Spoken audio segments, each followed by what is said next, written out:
Cancer lovers in the air this month, take a look at your horoscope. They are going to start the wheels in motion here, and you can see the new moon in this fifth house. What's the fifth house? Fifth house is love, creativity.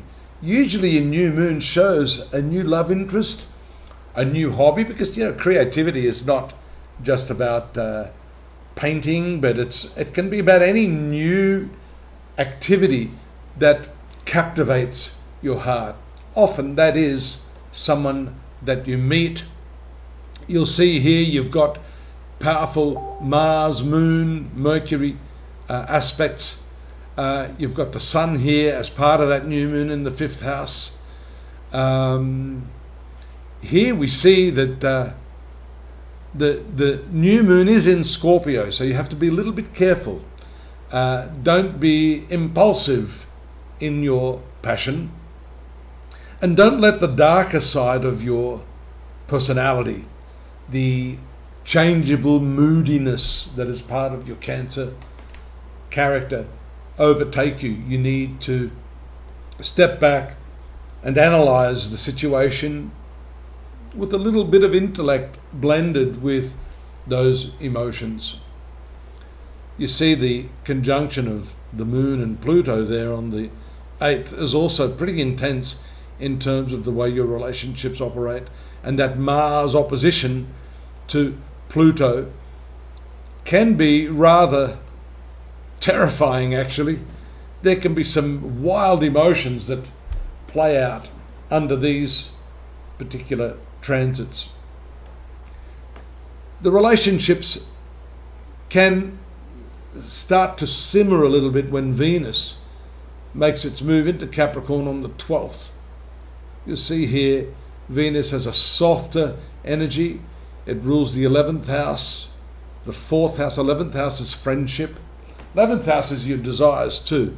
So Venus has a very softening effect. You've had that very intense transformative Pluto transit. And so Venus's entry here is a welcome relief from that. You'll also notice that Pluto was retrogressing back into this relationship sector for some time. It's going to move out of here on, I believe it's the 20th of November. So it's going to take all of that energy into this 8th house, which is the sexual area of the relationship. And if you are unable to deal with that, which is the retrogression of Pluto, because Pluto was there earlier, then it moved back out of the 8th house. There's the full moon taking place in your 11th house. Again, it's activating this 5th house. That's on the 16th. So a lot of new friendships, a lot of new acquaintances, new opportunities to dig deeper into your creative self to find some satisfaction in that area. That may also have to do with your career, because you've had this North Node Neptune conjunction. That's quite interesting because it's showing us extremely strong desires to achieve things in work, but also this combination of Neptune, also retrograde, backing off. So there could be some fear in going for broke. In other words, going for what it is you love. You may know in your heart of hearts what it is you want to do, but maybe backing away from that. There can be some changes in your workplace circumstances due to the transit of Mercury in this 6th house. And then on the 22nd, transit of the Sun into the zodiac sign of Sagittarius. These are important points relating to the way in which you work, the place in which you work, the people with whom you work, and also those people that work for you, under you, those that serve you in some capacity to activate or facilitate things that need to be done. Workers, subcontractors, employees that you have if you're working in an independent line of work.